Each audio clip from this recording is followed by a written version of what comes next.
What's up everybody? Welcome back to another Shop Talk Tuesday. So if you're new to this video series, what this is all about is a commentary based type thing where I go through the comment section on the YouTube videos or on the Facebook page or my emails and stuff like that, and I figure out what is the primary thing that's being talked about, and then I address that in the videos. Then we go into what we have working in the background that's going to make it into the videos, plus maybe what might not be making it into the videos.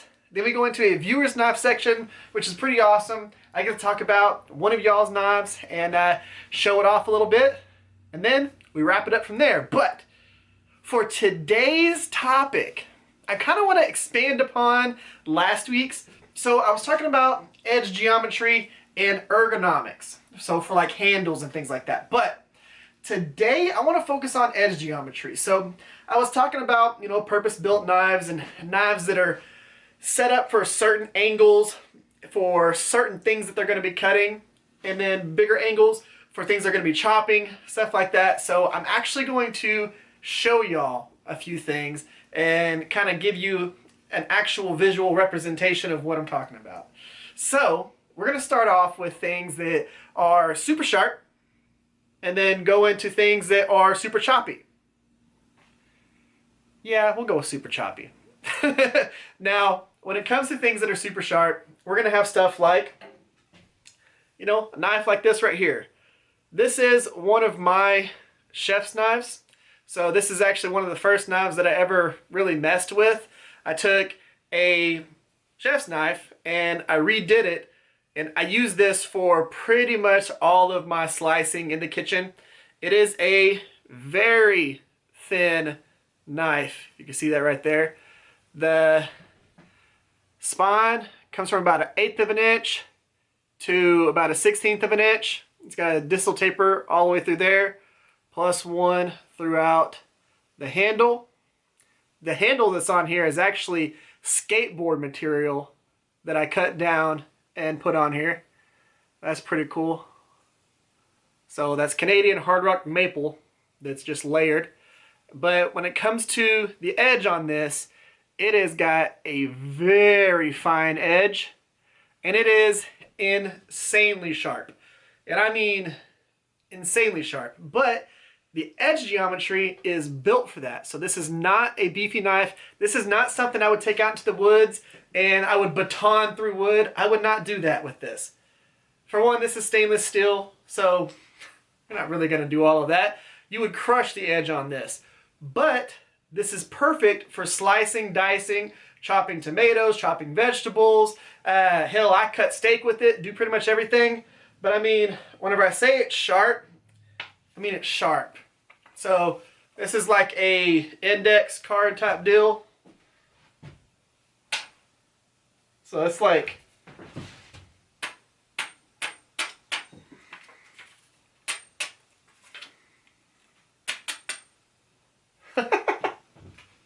I love doing stuff like that. But absolutely super sharp. You can shave your face with this easily.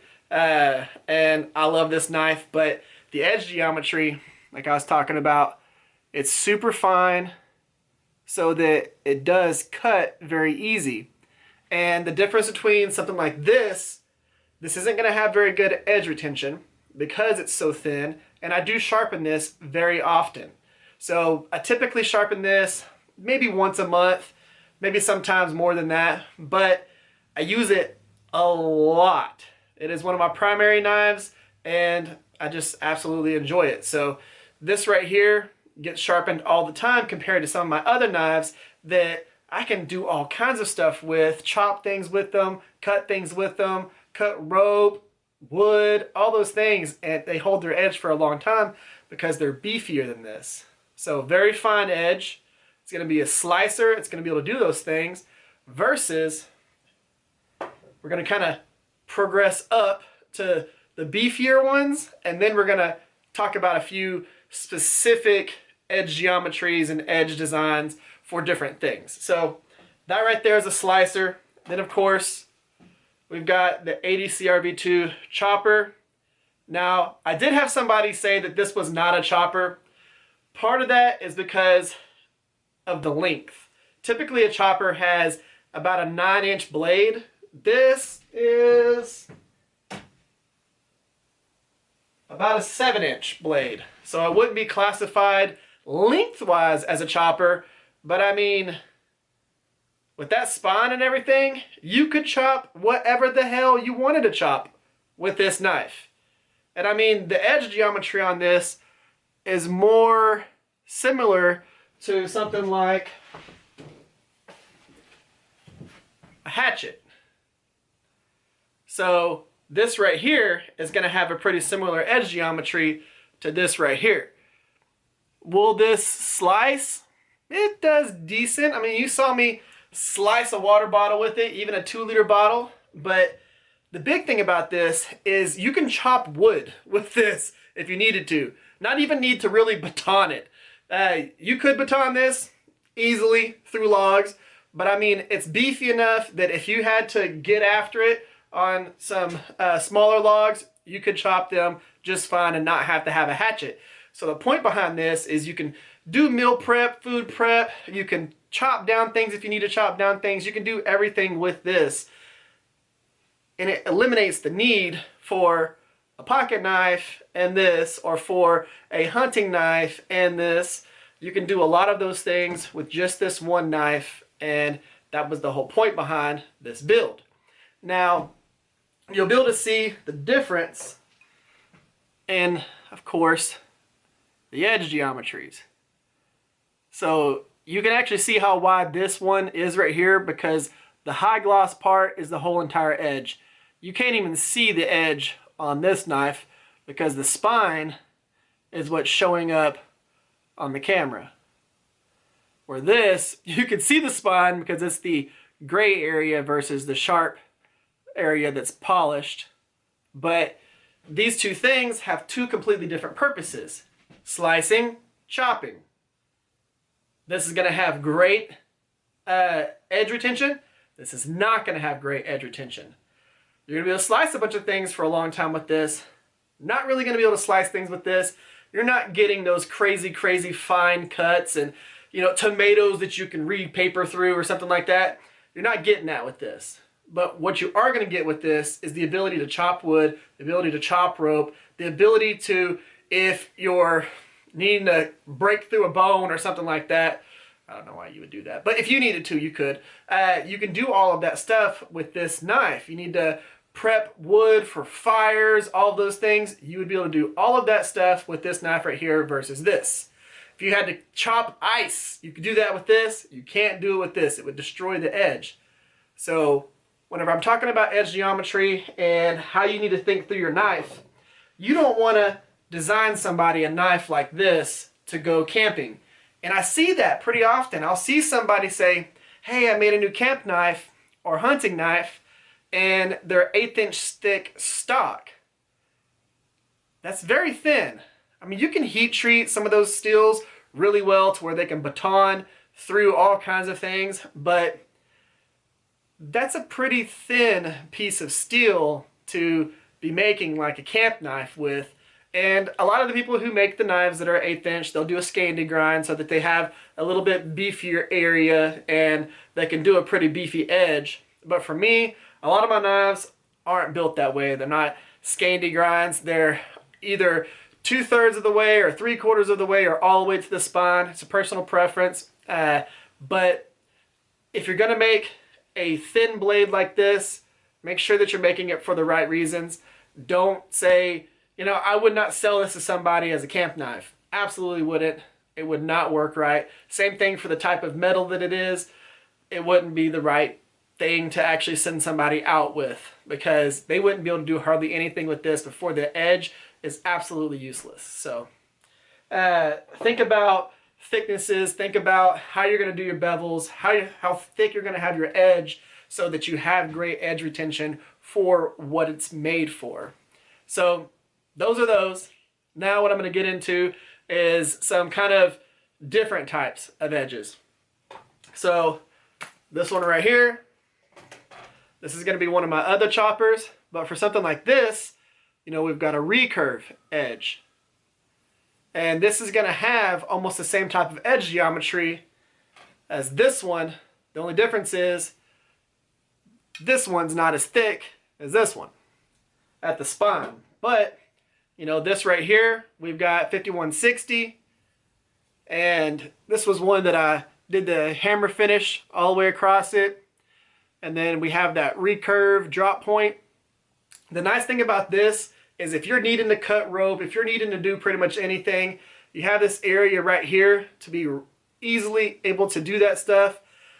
With the way that I did this blade, I'm able to get a thinner area and then a thicker area here, and then we got a nice point to it.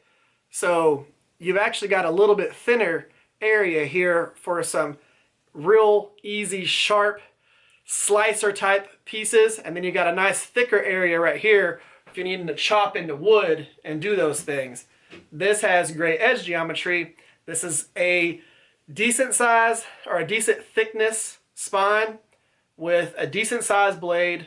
And this right here, when it comes to thinking through what I'm going to use this for, this would be a chopper slash just a beast of a knife. You can take this hunting, you can take it camping, you can field dress a deer if you needed to. The actual belly here is real nice for skinning and doing things like that. Very good all-around knife whenever you have it set up like this versus this right here. You probably could skin with this because it is sharp enough for that, but this you can do so many things with that recurve. And just an absolute awesome blade. But the edge geometry on this is thin enough to slice, thick enough to be a great edge retention blade. So you can do all kinds of different things. Just kind of think through what they're going to be used for. And this I would use for field dressing deer, for setting up a fire, for doing any of those things, because you could baton this through wood very easily. You can strike the spine for a ferro rod. All of those things, all with something like this. So you got that. And then we've got another one that is all kinds of different. So this is a spear point. And we've got a full sharpened edge on the top here, full sharpened edge on the bottom. So this has a bunch of bevels on it. And I've got areas that are meant for striking ferro rods. I've got, of course, the spear point. If you wanted to attach this to the end of a stick, you could and use it as a spear. If you need a good defensive knife, this right here, no matter which way you're going, this is going to be a slicer every which way. This is another one of the knives that, decent thickness for the main area here. And it's going to have good edge retention, but also be able to slice very well. And this one was more I wanted to try and make it, so I made it, but you're not really going to have a huge purpose for this knife right here. Compared to something like this, or something, like this, or one of my regular just camp knives. This is more just seeing if I could make it type knife, but there's reasoning behind pretty much every type of edge that I do. That one right there, I wanted a good just EDC fighter knife style with a scout carry sheath, and that's how I carry this one. I carry it scout carry behind me, and I'll take this with me. This one, the handle is exactly to my hand size, so it was never meant to be a sold knife. It was meant to just be for me to be able to do whatever I want to do with. But again, when it comes to edge geometry, it's just focusing on what that knife is designed for. So edge geometry, again, isn't just based on the actual angle of the cutting edge. It's not based on the degrees and all that. You've got edge geometry for that, and then also the actual thickness of the bevels and the knife and the spine. All of those different things go into play, because you can have a really tapered hollow grind that on a really thick blade where that's going to have a very thin edge and not have that good of edge retention, but still have like a 1/4 inch spine.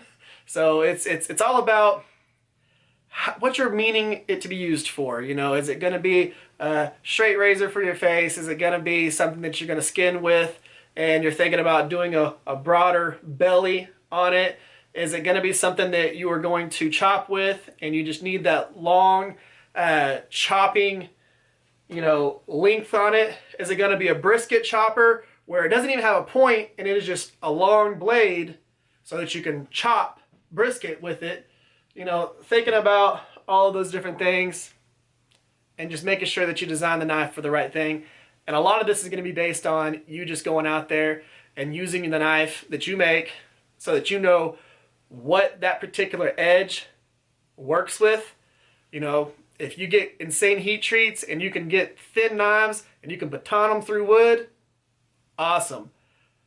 Tell people about that so that you can actually sell it that way, so that people know that it's something that works.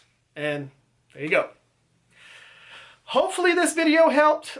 I know that I kind of went off on a whole bunch of different things, and hopefully it kind of explains edge geometry a little bit. Again, when it comes to edge geometry for me, I don't go into a bunch of different measurements, and this particular degree means this particular edge geometry. This particular degree is what you would use for this, and using a 0 degree thing here and all the mathematics and all that stuff. It's all about common sense. Broad edge, probably going to have decent edge retention. Thin edge is going to have hardly any edge retention, just because pure thickness. So there you go. Now, for what we have working in the background that might be making it into the videos, and I know this is a long video, but what else are you doing?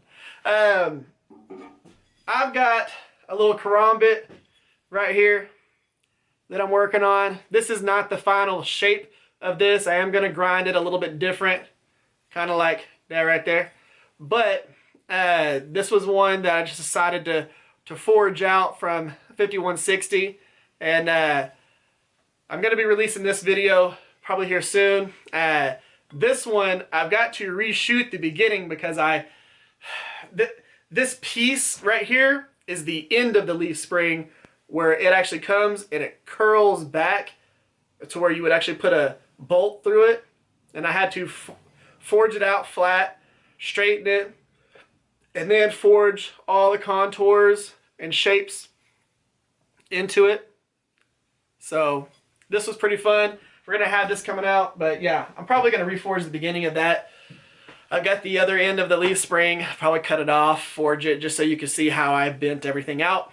So we'll have that. I've got that stuff going on. I've got 15 and 20 coming for the next Sanmai build. And I don't know, again, if it's Sanmai or Gomai, because we're doing 80 CRV2, 15 and 20, 1080. So we got that. Plus I have a whole bunch of 1080 right here that I'm going to put 15 and 20 in between. And this is just all scrap pieces. And I'm going to make a little billet.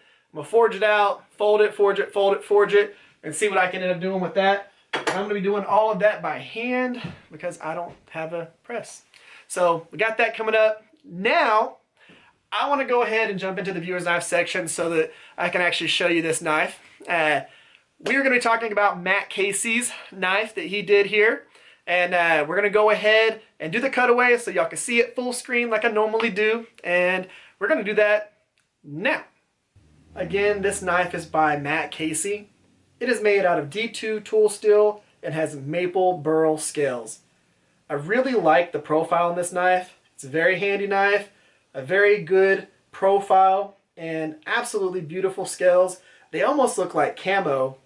Really like how those turned out. Plus that polish on the blade, absolutely awesome. Nice bevels, nice smooth lines.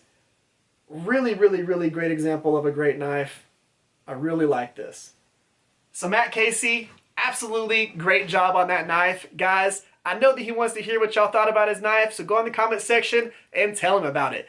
Now, If you haven't sent me any pictures of your knives, you should go ahead and do that. I've got the email right in the description below. Go over there, send me some pictures of your knives. I don't care if it's your first knife, your 5th knife, your 50th knife, or your 500th knife. I would love to see it, and I know everybody else would as well, so get them sent over there. Now, guys, that is pretty much the end of this video. If y'all would, give this video a thumbs up, share this video or one of my other videos, and if you have not yet, let's take the hatchet. Hit that subscribe button so you get notified of the stuff that we have that's coming up, and we've got a lot that's coming up. Okay? Guys, thank y'all for coming by. Thank y'all for spending your time with me. Again, I know this was a long video, but hopefully you got something out of it. If you did and you're still here, tell me about it in the comment section below. All right? Guys, again, as always, y'all have an amazing day. Y'all stay safe out there. I'll catch y'all next time.